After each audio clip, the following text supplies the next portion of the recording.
Hello everyone, welcome to only IAS. Date है आज की 27 जून 2021 और स्वागत है आपका द संडे एडिटोरियल में, जहां पर हम डिस्कस करते हैं खूब सारा साइंस। अगर आपको इस प्रेजेंटेशन की पीडीएफ चाहिए हो तो आप हमारे Telegram channel only guys nothing else को ज्वाइन कर सकते हो। इसी टेलीग्राम चैनल पर आपके यूपीएससी एग्जाम और दूसरे स्टेट पीसीएस एग्जाम से रिलेटेड भी बहुत सारे रिक्विजिट मटेरियल्स मिल जाएंगे डाउनलोड करने के लिए, तो इस टेलीग्राम चैनल को जरूर से ज्वाइन करना। बढ़ते हैं आज के न्यूज़ आर्टिकल्स की तरफ। तो न्यूज़ आर्टिकल्स आज के इंपॉर्टेंट हैं, लेकिन इनका कॉन्टेक्स्ट हम थोड़ा डिफरेंट तरीके से परसीव करेंगे, जिससे कि हमारा ये साइंस एंड टेक वाला पोर्शन कंप्लीट हो सके। पहला एक आर्टिकल यहाँ पर वैक्सीन हेजिटेंसी से रिलेटेड है।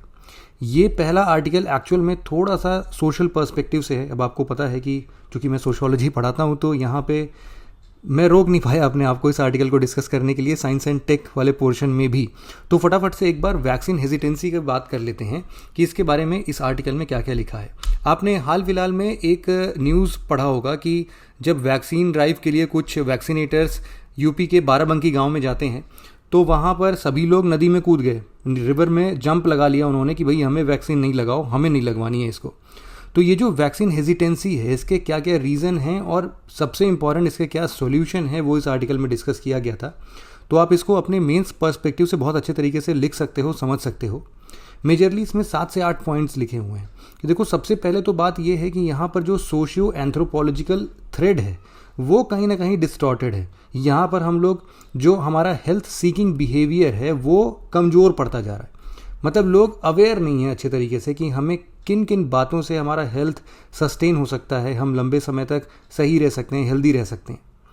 तो उसके चलते, ये प्रॉपर अवेयरनेस ना होने के चलते, या फिर बहुत सारे सोशल कस्टम्स होते हैं, बिहेवियर्स होते हैं, उनके नॉर्म्स होते हैं जो कि उनको इस वैक्सीन के प्रति थोड़ा दूर ले जाते हैं। मतलब यहाँ पर ऐसा नहीं है कि ये लोग पूरे के पूरे मेडिकल सिस्टम को ही तबाह करना चाहते हैं या फिर उससे निगेट करते हैं कि नहीं, पूरा का पूरा मेडिकल सिस्टम ही खराब है।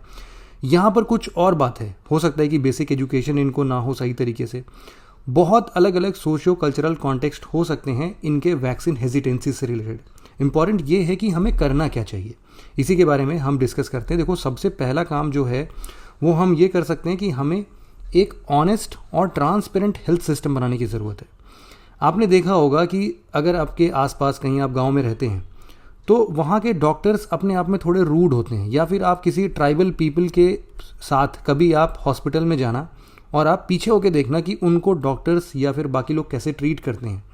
तो मेजॉरिटी ऑफ द सेक्शन हमें ये देखने को मिलता है कि वो पोलाइट नहीं होते उनसे, ना ही उनको वो ऑनर करते हैं। सम्मान की तो बात ही छोड़ दो आप, बहुत मतलब आप देखोगे डाउन ट्रोडन फीलिंग के साथ उनको ट्रीट करते हैं कि अरे कुछ आता जाता है नहीं, चले आते हैं। तो ये समझो, ना उनको कभी समझाने की कोशिश करते हैं, ना उनके क्वेश्चंस एड्रेस करने की कोशिश करते हैं। तो ये बहुत बड़ा इशू है। यहाँ पर हम लोग कभी भी प्राइमरी हेल्थ केयर सिस्टम के बेसिस पर ऑनेस्ट और ट्रांसपेरेंट हेल्थ सिस्टम बना ही नहीं पा रहे हैं। साथ ही साथ हमने वैक्सीन लगाना स्टार्ट तो कर दिया, वैक्सीन की ड्राइव तो स्टार्ट कर दी, लेकिन हमने कभी भी अवेयरनेस क्रिएट नहीं किया। अवेयरनेस किस बात का, कि आखिरकार वैक्सीन वर्क कैसे करता है। अब आपको पता है कि नॉर्मल टाइम पीरियड पे क्या होता है कि हम बीमार पड़ते हैं और फिर हम दवा खाते हैं और सही हो जाते हैं। ये नॉर्मल मेडिसिन का इफेक्ट होता है, लेकिन वैक्सीन इससे थोड़ा ऑपोजिट बिहेव करता है। सबसे पहली बात, वैक्सीन हमें तब भी लग सकता है जब हम बीमार ना हो, है ना। जैसे अभी कोरोना वैक्सीन अगर लग रही है हमें, तो क्या हम बीमार हैं? हम जाके फिर भी वैक्सीन लगवा रहे हैं। लेकिन उस चीज़ में देखा जाए तो जो ट्राइबल लोग हैं या फिर जो इसमें अवेयर्ड नहीं है कि वैक्सीन कैसे वर्क करता है, उनके लिए तो कोई अजीब सी बात नहीं है। और इवन ये भी होता है कि वैक्सीन लगाने के बाद आपकी तबीयत खराब हो जाती है, तो उनका शक तो ऐसे और बढ़ जाएगा ना। इसीलिए हमें ये अवेयरनेस क्रिएट करने की ज़रूरत है कि वैक्सीन कैसे वर्क करता है, उनके प्रोबेबल साइड इफ़ेक्ट्स क्या हो सकते हैं और उनको हम लोग कैसे ओवरकम कर सकते हैं। मतलब अपने साइड इफ़ेक्ट्स को कैसे ओवरकम कर सकते हैं, तब जाके वो थोड़े अवेयर होंगे, वैक्सीन हेजिटेंसी थोड़ी कम दिखेगी। यहाँ पर तीसरे नंबर पर, जैसा कि अभी हम डिस्कस कर रहे थे, कि क्वेश्चनिंग अलाउ करनी चाहिए।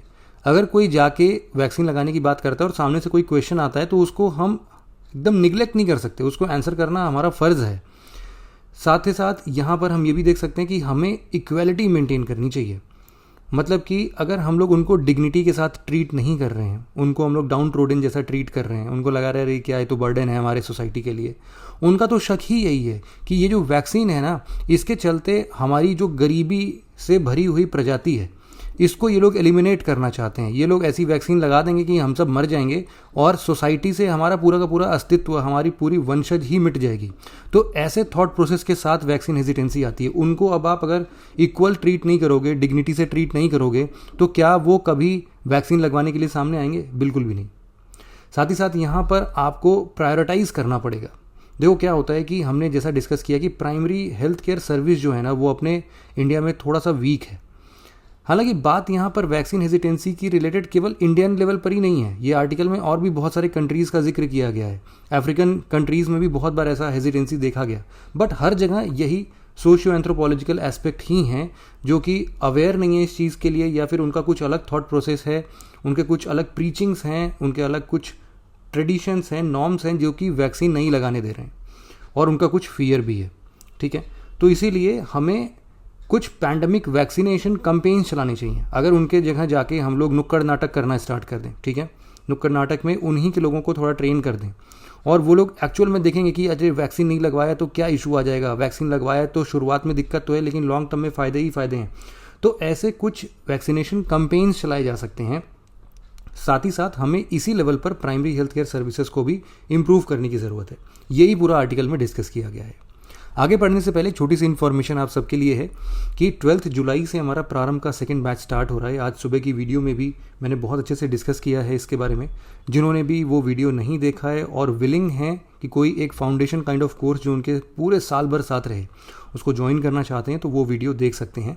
इसमें आपको NCERT के video lessons plus test series, साथ ही साथ प्रीलिम्स और मेंस के सारे सब्जेक्ट्स प्लस CSAT, इसके अलावा आपको आंसर राइटिंग की classes along with essay writing की क्लासेस, और इन दोनों के टेस्ट सीरीज़, मतलब कि मेंस का टेस्ट सीरीज़ प्लस एसे का टेस्ट सीरीज़, और साथ ही साथ आपके इंटरव्यू से रिलेटेड कोई भी डाउट्स हो, मॉक इंटरव्यूज़ का हो, डैप फिलिंग से हो, कुछ भी हो, वो सब इसके अंदर मिलेगा। तो आपको अगर इस प्रोग्राम में थोड़ा भी इंटरेस्ट है या फिर आप विलिंग हैं इस प्रोग्राम को ज्वाइन करने के लिए, एक गाइडेंस चाहते हैं आप किसी प्रोग्राम के थ्रू, तो आप उस वीडियो को ज़रूर से देख लेना। यहाँ पर ऊपर वीडियो ये बन के भी आ रहा होगा, तो आप यहाँ पर भी उसको देख सकते हो। क्लिक करोगे तो डायरेक्टली वहाँ पहुँच जाओगे। फिर हम बात करते हैं अपने अगले आर्टिकल की तरफ, जो है clues from meteorite to earth mantle. यहाँ पर ये आर्टिकल लिखा हुआ था। इसमें एक्चुअल में एक मेटेराइट मिला था इनको 2015 में, असम के पास में ये मेटेराइट था, और यहाँ पर इसका टोटल वेट अप्रॉक्सीमेटली 12 kg का था। साइंटिस्ट का मानना ये था कि इन मेटेराइट्स की स्टडी से हम लोग अर्थ के इंटीरियर की पढ़ाई कर सकते हैं। तो हम लोग पढ़ते भी तो हैं अपने ज्योग्राफी में कि एक्सटर्नल फैक्टर्स के बेसिस पर भी हम लोग अर्थ इंटीरियर को पढ़ सकते हैं। एक तो हम लोग कुछ P वेव, S वेव जैसा कुछ दौड़ाते हैं पूरे अर्थ सरफेस पर, और उससे कुछ स्टडी कंडक्ट करते थे। कुछ एक्सटर्नल फैक्टर्स थे लाइक ये मेटेराइट्स।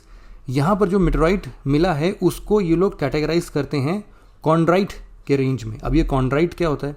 कॉन्ड्राइट एक प्रकार का मेटेराइट ही है, स्टोनी या नॉन मेटेलिक मेटेराइट बोल सकते हो, जो कि मॉडिफाई नहीं हुआ है। मॉडिफाई ना होने का मतलब ये है कि ये अभी तक ना मेल्ट नहीं हुआ था। अगर आप देखोगे किसी भी बड़े हेवनली बॉडी, जो भी मान लो अर्थ है, मून है, इनके सेंटर पर बहुत ज़्यादा टेम्परेचर होता है।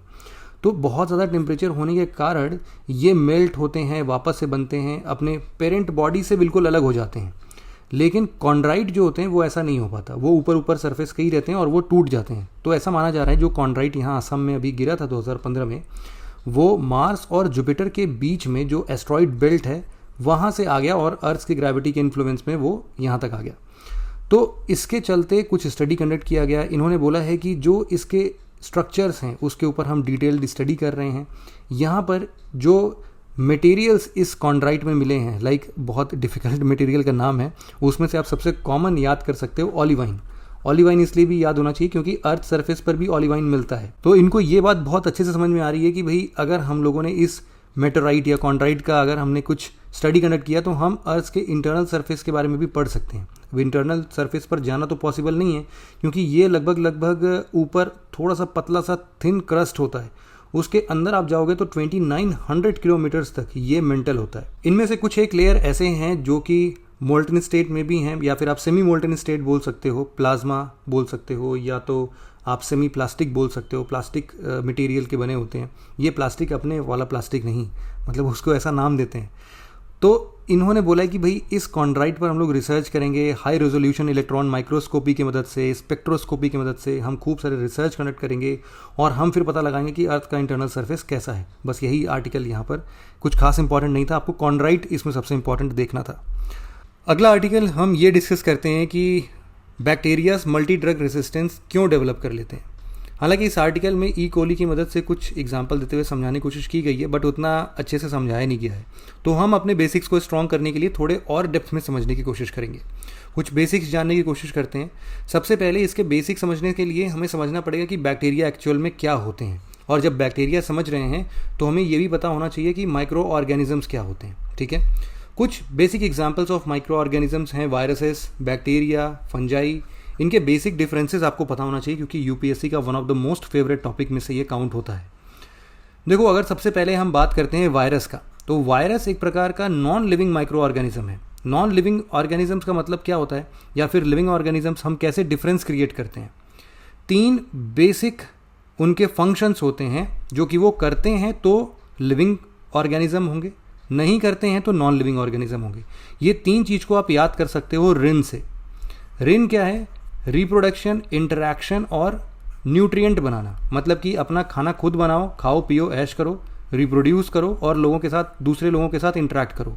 ये तीनों काम अगर ये नहीं करता है तो ये क्या होगा? निष्क्रिय रहेगा ना, मतलब नॉन लिविंग ऑर्गेनिज्म है। तो वायरस की अगर हम बात करेंगे तो वायरस एक प्रकार का नॉन लिविंग माइक्रो ऑर्गेनिज्म है, जो कि अपने आप को रिप्रोड्यूस करने के लिए, या फिर अपने आप को आप बोल सकते हो जेनेटिकली रेप्लिकेट करने के लिए, कॉपीज़ बनाने के लिए इसको ज़रूरत पड़ती है किसी होस्ट की। ठीक है, अब ये जो होस्ट है वो हमेशा लिविंग बीइंग होगा। जैसे कि हम लोग 2 टाइप्स में इसको डिवाइड करते हैं। यूजुअली वायरस में क्या होता है कि सैप्रोफाइट्स और पैरासाइट, इन दोनों पर बैक्टीरिया और फंजाई तो रह सकते हैं। इसमें से पैरासाइट्स जो होते हैं वो हमेशा लिविंग क्रिएचर्स होते हैं, और सैप्रोफाइट्स उनको बोलते हैं जो कि मर गए हैं। तो बैक्टीरिया उनके ऊपर भी ड्वेल कर सकते हैं, क्योंकि वो अपने आप में लिविंग क्रिएचर्स होते हैं। वो किसी मरे हुए ऑब्जेक्ट पर भी अपना खाना वाना पा के खुश हो सकते हैं। लेकिन चूंकि वायरस अपने आप में नॉन लिविंग ऑर्गेनिज्म है, इसीलिए इसको हमेशा पैरासाइट चाहिए, मतलब कोई तो जिंदा प्राणी चाहिए जिसको ये खा सके।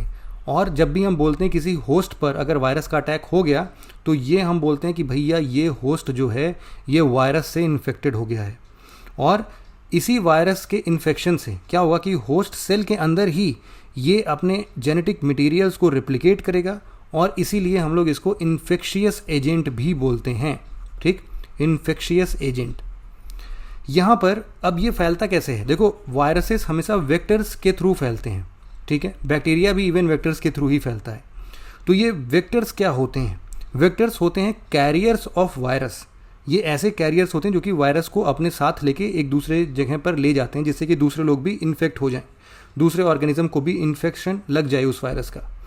तो ऐसे वेक्टर्स क्या हो सकते हैं? देखो, ऐसे वेक्टर्स एनिमल्स हो सकते हैं, वाटर हो सकता है, एयर हो सकता है, फूड हो सकता है, कोई भी दूसरा ऑब्जेक्ट हो सकता है। ये सब इनके टच से, एक जगह से, जैसे स्नीजिंग से, इन सब चीज़ों से ये फैलते हैं। ठीक है, इसके बाद आप वायरसेस के फॉर्म में बहुत सिंपल अपने डे टू डे लाइफ में जानती होगी। जैसे आपको कॉमन कोल्ड फ्लू हो जाता है, तो ये क्या है? वायरस की वजह से होता है। आप समझो कि वायरस हर जगह है, चूंकि माइक्रो ऑर्गेनिजम्स हैं तो इसीलिए आप अपने नेकेड आई से इनको देख नहीं सकते हो। इनको ट्रीट कैसे करेंगे? देखो, ट्रीट करने के लिए सबसे सिंपल, अभी हमने पढ़ा भी, वैक्सीनेशन होता है। कोई दवा नहीं है, केवल वैक्सीनेशन है। वैक्सीनेशन का काम ही यही होता है कि वो इस वायरस को रिकग्निशन में हेल्प करता है। जैसा कि हमने अपने पिछले कुछ लेक्चर्स में इसको डिस्कस किया है संडे एडिटोरियल्स में, कि आखिरकार वैक्सीनेशन का मतलब क्या होता है। नॉर्मली हमने ये पढ़ा था कि वायरस हमारे बॉडी में एक पैथोजन जैसे आते हैं, कुछ एंटीजन होते हैं, तो इसके अगेंस्ट में हमारी बॉडी एंटीबॉडी बनाता है। ये हमारा फाइट मैकेनिज्म है। और ये वाइट ब्लड सेल्स के अंदर में क्या होता है कि हम लोग ऐसे मैकेनिज्म्स डेवलप करते हैं जो कि बाहरी ऐसी चीज़ों को, वायरसेस को लड़ता है, उनको दूर भगाता है। लेकिन दूर भगाने के लिए भी उसकी मेमोरी होती है। मतलब हमारे जो ऐसे फाइट बैक मैकेनिज्म है ना, उसकी अपनी मेमोरी है कि हर वायरस के साथ उसका अपना अलग तरीके का स्कीम चलता है, अलग तरीके का उसका परसेप्शन है कि अच्छा ये वाला वायरस है, वो इसके साथ तो तलवार से लड़ेंगे, अच्छा ये वाला वायरस है इसको बंदूक से मार देंगे, मतलब ऐसा कुछ भी। तो सबका अलग अलग मैकेनिज्म है, मतलब बंदूक तलवार तो होगा नहीं उसके पास ऑब्वियसली, बट सबका अलग अलग मैकेनिज्म है। तो याद करना पड़ता है कौन सा वायरस है। अब कोई नया वायरस, जैसे अभी कोरोना वायरस आ गया, तो ये तो नया है, इसके पहले हमारा बॉडी कभी इसके लिए आया ही नहीं।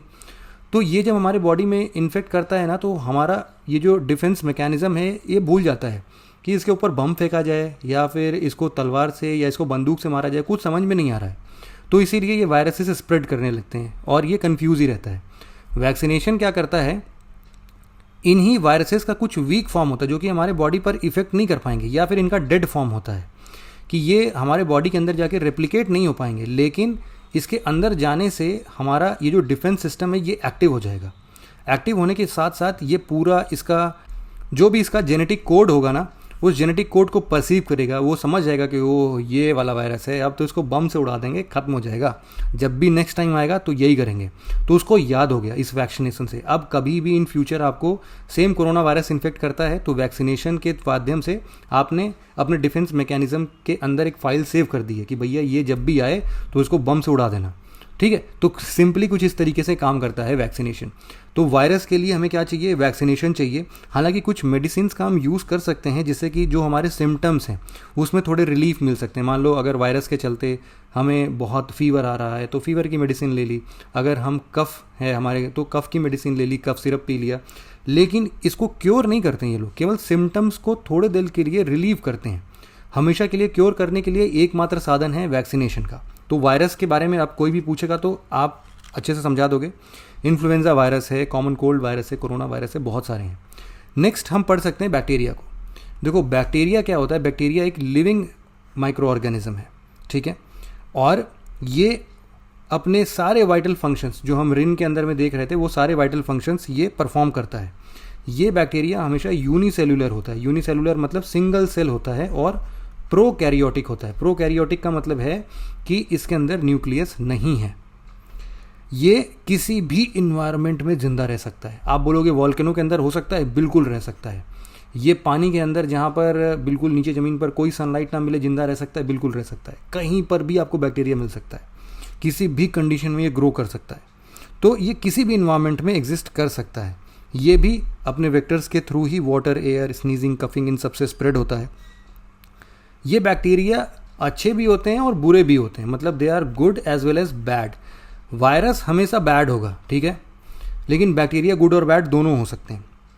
अगर गुड की बात करें, गुड में क्या होगा, देखो गुड में बैक्टीरिया हमारे इंटेस्टाइन्स में होते हैं, वो ना हमारे खाना पचाने में बहुत बढ़िया हेल्प करते हैं। तो अगर वो नहीं रहेंगे तो हमारा खाना अच्छे से नहीं पचेगा, तो उसमें बहुत अच्छा हेल्प मिल जाता है। इवन आपने योगर्ट या कर्ड, दही खाया होगा, दही में भी ये बैक्टीरिया का फर्मेंटेशन के साथ आप यीस्ट देखते हो, यीस्ट तो फंजाई हो जाएगा। आप चीज़ देखते हो, चीज़ जैसे बनता है वो भी आपके फर्मेंटेशन से बनता है, वो भी बैक्टीरिया प्रोसेस से ही बनता है। तो ये तो बात हो गई बैक्टीरिया की। फाइनली आता है फंजाई। फंगी, फंजाई कुछ भी बोलते हैं, इसका क्या प्रोनाउंसिएशन है, अलग अलग देश में अलग अलग तरीके से बुलाते हैं। तो जो भी है फंजाई, अगर ये भी एक प्रकार का लिविंग ऑर्गेनिजम्स ही है, लेकिन हमने कुछ किंगडम्स पढ़े हैं अपने बचपन में। टोटल ऐसे 5 किंगडम होता है पूरे ऑर्गेनिज्म का, उसी में से एक किंगडम है फंजाई। फंजाई जो है ना ही प्लांट है ना ही एनिमल है, वो अपने आप में एक अलग ही लिविंग ऑर्गेनिज्म है। ये भी यूनिसेलुलर भी हो सकता है और ये मल्टी सेलुलर भी हो सकता है। यूनिसेलुलर में आप देख सकते हो यीस्ट। यीस्ट कहाँ देखा है आपने? देखा है बिल्कुल। आपके फ्रिज में अगर ब्रेड रखा हुआ है और ब्रेड बहुत दिन तक अगर ख़राब होने लगता है तो आप देखते हो कि ग्रीन कलर का काई जैसा कुछ होता है, वो होता है फंगस, ठीक है। और आपने मल्टी सेलुलर भी देखा है, और इवन बहुत सारे लोगों ने खाया भी होगा। मशरूम खाते हो ना आप लोग, मशरूम एक फंगी है, ठीक है, फंजाई है जो कि मल्टी सेलुलर फंजाई है। सिमिलरली ये भी गुड और बैड हो सकते हैं, मतलब कि ये यूज़फुल भी हैं और ये हार्मफुल भी हैं। यूज़फुल कैसे हैं? मशरूम खा रहे हो, पता है कैसे यूज़फुल है, बहुत न्यूट्रिशियस होता है ये। साथ ही साथ आप लोग चीज़ खाते हो, जैसे कि एक स्पेशल टाइप का चीज़ आता है जिसको हम लोग बोलते हैं रॉक फोर्ट, ठीक है, रॉक फोर्ट चीज़ होता है, उसके अंदर भी ऐसे आपको फंजाई मिल जाएंगे। और बहुत सारा ऐसा फंजाई होता है जो कि एंटीबॉडीज़ जैसे काम करता है। अच्छा, एक चीज़ तो मैं बताना ही भूल गया कि बैक्टीरिया को ट्रीट कैसे करते हैं। कोई भी हार्मफुल बैक्टीरिया अगर हो जाता है ना, तो इसके अगेंस्ट में हमेशा हम लोग मेडिसिन लेते हैं एंटीबायोटिक्स के फॉर्म में। और ये एंटीबायोटिक्स क्या करते हैं, ये एंटीबायोटिक्स बैक्टीरिया को मार डालते हैं, ठीक है। ये एक ऐसा हॉस्टाइल कंडीशन बनाते हैं जिससे कि ये बैक्टीरिया सर्वाइव ही नहीं कर पाता। अब हम ये भी पढ़ेंगे कि मल्टी ड्रग रेसिस्टेंट, या फिर जो ये टॉपिक था हमारा, वो कैसे डेवलप होता है, या फिर हम लोग टीबी जब ट्यूबरकुलोसिस पढ़ते हैं तो उसमें भी देखते हैं कि MDR टीबी हो गया, XDR टीबी हो गया। तो ये सब क्या होते हैं, MDR क्या मतलब है, मल्टी ड्रग रेसिस्टेंट बैक्टीरियाज क्या होते हैं, कैसे डेवलप होते हैं, उनके बारे में डिस्कस करेंगे। पहले फंजाई वाला कंप्लीट कर लेते हैं। तो देखो, फंजाई जो होता है वो हार्मफुल भी हो सकता है। अच्छा सॉरी, एंटीबायोटिक्स की बात कर रहा था मैं। तो एंटीबायोटिक्स आपने पढ़ लिया कि बैक्टीरिया को मारने के लिए यूज़ होते हैं। तो बहुत सारे फंजाई जो होते हैं ना, वो एंटीबायोटिक्स जैसा भी काम करते हैं, तो वो बैक्टीरिया को मारने का काम करते हैं। जैसे कि बहुत फेमस आपने पेनिसिलिन सुना होगा, है ना। तो पेनिसिलिन जो है वो बैक्टीरिया को ट्रीट करने के भी काम आता है, तो इसलिए भी यूज़फुल है। हार्मफुल क्यों है? हार्मफुल में आपने देखा है कि बहुत जगह पर हमारे स्किन और लंग्स डिसीज़ हो सकते हैं इसके कारण। इवन रिंग वॉर्म जैसे, या फिर जो हमारा फूड डिके होता है, तो उसके पीछे भी फंजाई ही रीज़न होता है। जैसे ही आपने देखा होगा फल वगैरह पर भी ग्रीन ग्रीन कलर के कुछ ऐसे सड़ेपन का वो जो दिखता है ना हमें, वो सब किसके कारण होता है? फंजाई के कारण ही होता है। कभी कभी ये पॉइजनस भी होते हैं, इसीलिए खाना नहीं चाहिए इनको। हमारे घर पे पेरेंट्स क्या होते हैं, मम्मी लोग स्पेशली क्या करते हैं, उनको थोड़ा सा कट करेंगे जितने दूर उनको दिखता रहता है, और उतना कट करके बाकी चीज़ें यूज़ कर लेते हैं। लेकिन उनको समझाओ आप कि भाई ये ना माइक्रो ऑर्गेनिज्म हैं, दिखते नहीं हैं। तो जितनी दूर इनका इन्फेक्शन आपको दिख रहा है, ज़रूरी नहीं कि उतने ही दूर फैला है। तो या फिर अगर आपको यूज़ करना ही है तो आप एक मेजर एरिया उसका कट कर दो और सेकेंड पार्ट उसका खाओ या फिर यूज़ करो। लेकिन आप हमेशा ये समझना कि ये पॉइजनस होते हैं, ठीक है। तो ये हो गया हमारा तीनों। इसके बारे में हमने खूब अच्छे तरीके से डिस्कस कर लिया कि बैक्टीरिया, वायरस, फंजाई क्या होता है। अब हम बढ़ते हैं अपने टॉपिक की तरफ, जो कि ये बताता था कि आखिरकार बैक्टीरिया मल्टी ड्रग रेसिस्टेंट कैसे डेवलप कर लेता है। देखो, सिंपल सी बात है, बैक्टीरिया अगर हमारे बॉडी पर इन्फेक्ट करता है तो हमारा डिफेंस मैकेनिज़्म इसके लिए भी आएगा। जब डिफेंस मैकेनिज़्म आएगा तो हो सकता है कि ये इसको ट्रीट कर दे। लेकिन बहुत बार बैक्टीरिया शातिर होते हैं। बैक्टीरिया शातिर होने की वजह से ये सर्वाइव कर लेते हैं और ये बहुत तेज़ी से रेप्लिकेट करते हैं। तो हमारा बॉडी का डिफेंस सिस्टम जो है वो वीक पड़ जाता है इनके इतने ज़्यादा मल्टीप्लिसिटी से। एक का 100 बन गए, 100 से 1000 बन गए, 1000 से लाख बन गए तुरंत। तो उसके वजह से ये तो हमारा डिफेंस सिस्टम कभी काम ही नहीं कर पाएगा। तो उस केसेस में हम लोग एंटीबायोटिक्स खा लेते हैं। अब एंटीबायोटिक्स क्या करता है, एक्सट्रीम कंडीशंस डेवलप करता है इन बैक्टीरियाज के लिए। मान लो कि बैक्टीरिया को गर्मी पसंद नहीं है, तो एंटीबायोटिक्स के खाते ही हमारे बॉडी में टेम्परेचर बढ़ जाएगा। तो टेम्परेचर बढ़ने से क्या होगा, हमारी बॉडी में जितने भी बैक्टीरियाज आए होंगे वो उनको सर्वाइव नहीं कर पाएंगे उस हाई टेम्परेचर को, और वो मर जाएंगे। तो एंटीबायोटिक्स कुछ इस तरीके से हॉस्टाइल कंडीशन डेवलप करता है। ये जरूरी नहीं कि टेम्परेचर से ही करे, और भी बहुत सारे फैक्टर्स हो सकते हैं इसको डेवलप करने का, लेकिन बेसिक फंक्शन यही है। लेकिन क्या होता है कि इन बैक्टीरियाज के अंदर जो जेनेटिक मटेरियल्स होते हैं, उन जेनेटिक मटेरियल्स में ऐसा कभी कभी होता है कि हॉस्टाइल कंडीशन में उनके जेनेटिक मटेरियल म्यूटेट कर जाते हैं, और यूजुअली म्यूटेशन से इनको नुकसान ही होता है। लेकिन कभी कभी ऐसा हो जाता है कि इस म्यूटेशन से इनका फ़ायदा हो जाता है। इनके अंदर कुछ ऐसा जेनेटिक चेंजेस आ जाता है कि वो इस हॉस्टाइल कंडीशन में भी सर्वाइव कर ले जाते हैं। और आप समझो कि जब इसमें भी सर्वाइव कर ले गए तो इनको कोई रोकने वाला है क्या? नहीं है। अब तो एंटीबायोटिक्स भी काम नहीं करेगा। तो इनका जो डेवलपमेंट होता है, इनका जो रिप्रोडक्शन होता है ना, वो बहुत तेज़ी से होने लगता है। अब इतना तेज़ से होता है कि ये एंटीबायोटिक भी काम नहीं करेगा। अब क्या करोगे? अब तो कुछ नहीं कर सकते। इसी तरीके से ये मल्टी ड्रग रेसिस्टेंस डेवलप करते हैं।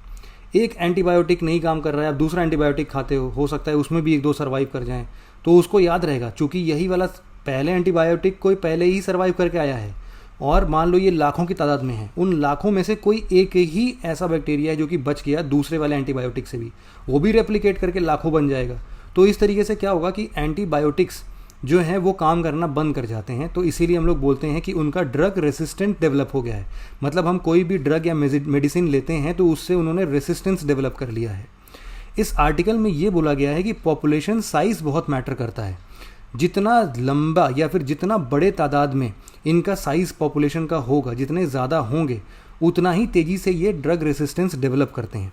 और जितने ज़्यादा तादाद में लोग रहेंगे उतनी तेज़ी से ये मल्टी ड्रग रेसिस्टेंस होते जाएंगे। ठीक है, तो इस आर्टिकल के थ्रू हमने 2-3 चीज़ें डिस्कस की हैं, बैक्टीरिया, फंजाई और वायरस में क्या डिफरेंस है। आपको कमेंट सेक्शन में बताना है कि ऐसे और कौन कौन से माइक्रो ऑर्गेनिजम्स होते हैं, इनके और क्या टाइप्स हैं। तो ऐसे बहुत सारे अलग अलग टाइप्स हैं, अभी कम से कम 4-5 और है जिनका जिक्र मैंने नहीं किया है। ठीक है, तो आप बताओ, फॉर एग्जाम्पल एक हिंट देता हूँ, प्रोटोजोआ। ठीक है, ऐसे ही और भी बहुत सारे हैं, उनका एग्जाम्पल्स आपको नीचे कमेंट सेक्शन में बताना है। आज का अपना आखिरी आर्टिकल आता है ब्लाइंडनेस बर्डन इन इंडिया से रिलेटेड। देखो, ब्लाइंडनेस बर्डन नहीं, ये आखिरी टॉपिक नहीं है, इसके पहले एक और टॉपिक डिस्कस कर लेते हैं। ये है हमारा पेंटेड लेडी बटरफ्लाई। ठीक है, यहाँ पर आप इनको बहुत ही सुंदर कलर्स में देख सकते हो।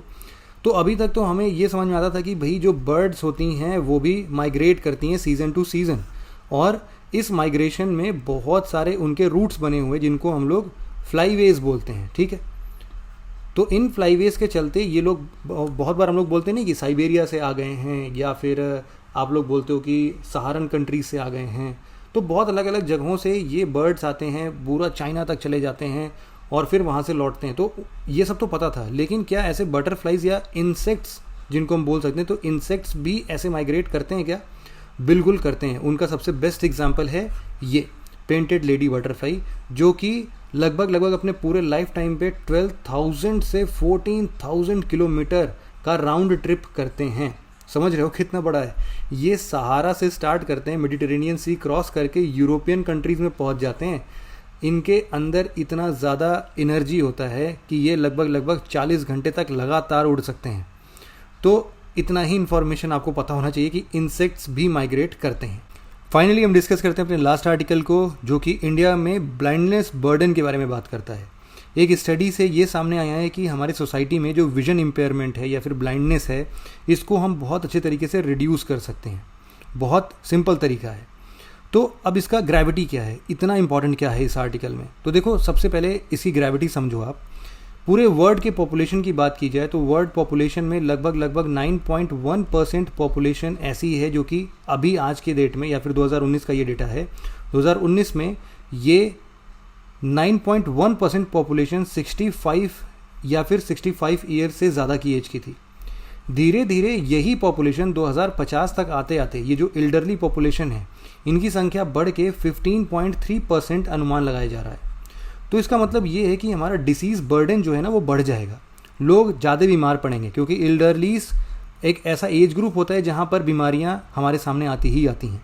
ठीक है, तो इसके चलते हम लोग क्या कर सकते हैं? इवन हम अपने पेनिनसुलर इंडिया की बात करते थे तो वहाँ पर बहुत सारी स्टेट्स हैं, लाइक महाराष्ट्र, तेलंगाना, तमिलनाडु, पुडुचेरी, आंध्र प्रदेश, उड़ीसा।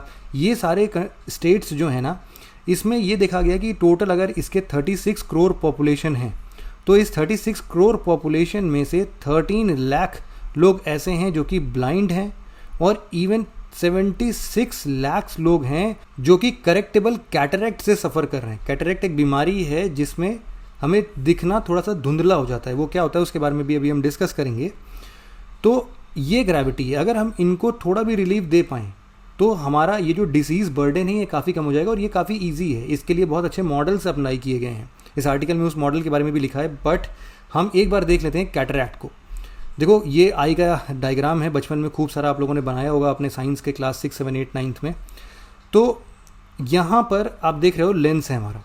लेंस क्या होता है? लेंस एक ट्रांसपेरेंट मटेरियल है जो कि बेसिकली वाटर और प्रोटीन से मिलके बना है। ठीक, इसमें ये जो प्रोटीन आप देख रहे हो इस वीडियो में, ये कभी कभी लंप फॉर्मेशन के साथ साथ ऐसा धुंधला दिखने लगता है। तो इससे जो भी लाइट पास होती है हमारे रेटिना पे, वो उतनी ज़्यादा अच्छे से पास हो नहीं पाती। तो इसके लिए हमें एक सिंपल ऑपरेशन प्रोसीजर लगाना पड़ता है जिसको हम लोग फैको इमल्सिफिकेशन बोलते हैं। फैको इमल्सिफिकेशन में एक छोटा सा कट लगाया जाता है हमारे प्यूपिल के अंदर, और यहाँ पर इस प्यूपिल में इसके बाद कुछ मेडिकल ऐसे कुछ गैजेट्स होते हैं जिसको अंदर करते हैं, और जो भी ये हमारे मटेरियल्स थे ना हमारे लेंस में, उनको ये सक करने का काम करता है। सारा बाहर ऐसे ये सक कर लेता है और ये पूरा बाहर निकाल देता है इसको। अब एक बार ये सारे ये फ्लूइड्स बाहर निकल गए तो हमें एक आर्टिफिशियल लेंस, जिसको हम लोग आर्टिफिशियल इंट्रासेलुलर लेंस बोलते हैं, ये प्लास्टिक और सिलिका का बना होता है, इसको हम लोग इंसर्ट करते हैं जो कि लाइफ टाइम हमारे साथ रहता है।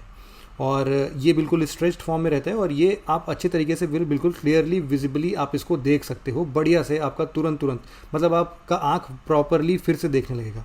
चूँकि ये लंप फॉर्मेशन था इसीलिए आपको धुंधला दिखता था, लाइट वगैरह प्रॉपरली रेटिना पर फोकस होगा और कैटरेक्ट का प्रॉब्लम सॉल्व हो जाए। तो ये तो हमने पढ़ लिया कि कैटरेक्ट क्या होता है, कैसे ट्रीट होता है। अब सिंपली आप ये समझो कि इस आर्टिकल में सॉल्यूशन क्या दिया हुआ था। इस ब्लाइंडनेस बर्डन को ट्रीट करने के लिए इन्होंने बोला है कि हम pyramidal model of health centres create करें। इसमें क्या होगा कि एक पर्टिकुलर सेंटर में एक बड़ा सा सेंटर खोलेंगे जो कि बहुत सारे लोग को ट्रीट करे। इसी से कनेक्टेड हम लोग सेकेंडरी लेवल के भी ऐसे हॉस्पिटल्स या फिर जहाँ पर ऐसे चीज़ों को ट्रीट किया जाता है, कोई आई सेंटर हो सकता है, आई केयर सिस्टम हो सकता है, उसको हम लोग डेवलप करेंगे। और फाइनली हम लोग डिस्ट्रिक्ट लेवल पर भी ऐसे खूब सारे सेंटर्स ओपन कर देंगे। तो ऐसे सेंटर्स को हम जितने जगह पर इस पिरामिडल स्ट्रक्चर्स को कॉपी पेस्ट करते जाएंगे उतने ज़्यादा लेवल पर हम लोग इसको ट्रीट कर सकते हैं। और इसके चलते बहुत जगह पर ऑलरेडी ये तेलंगाना, आंध्र प्रदेश, उड़ीसा, इन सब जगहों पर सेट ऑलरेडी कर दिया गया है। इनका ये कहना है कि हम लोग ऐसे सेंटर्स को, इस मॉडल को और भी जगह रेप्लिकेट करते हैं जिससे कि हम लोग अपने सोसाइटी के विजुअल इम्पेयरमेंट जैसी प्रॉब्लम्स को, जो कि मेजरली इल्डर्स को होता है, इल्डरलीज को होता है, उनको हम लोग ट्रीट कर सकें। तो सिंपल सा ये आर्टिकल था। आज के डिस्कशन में हमने 3-4 आर्टिकल्स पर मेजरली फोकस किया है। एक बार फटाफट से देख लेते हैं कौन कौन से आर्टिकल्स थे। सबसे पहले हमने वैक्सीन हेजिटेंसी पे बात किया, हमने कॉन्ड्राइट के बारे में पढ़ा, मल्टी ड्रग रेसिस्टेंस और माइक्रो ऑर्गेनिजम्स के बारे में पढ़ा, हमने ब्लाइंडनेस बर्डन के बारे में पढ़ा और फाइनली हमने पेंटेड लेडी बटरफ्लाई के बारे में पढ़ा और इंसेक्ट्स भी माइग्रेट करते हैं ये पढ़ा। तो आज के डिस्कशन में बस इतना ही था। Thank you very much for listening it very patiently friends. Have a nice day.